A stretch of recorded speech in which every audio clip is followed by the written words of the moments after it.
Praise lord. ఈరోజు యేసుప్రభు వారు సిలువలో పలికిన 3వ మాట మనం మాట్లాడుకుంటూ ఉన్నామండి.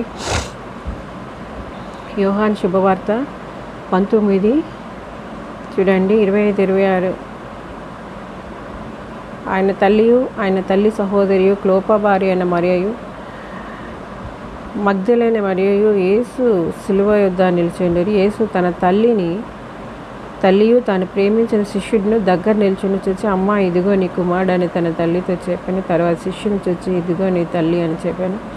ఆ గడియ నుండి ఆ శిష్యుడు ఆమెను తన ఇంట చేర్చుకొని. కొన్ని విషయాలు నేను ఇక్కడ చెప్తాను, వినండి. పరిశుద్ధాత్ముడు నాకు బయలుపరిచిన మాటలు ఏంటి అంటే,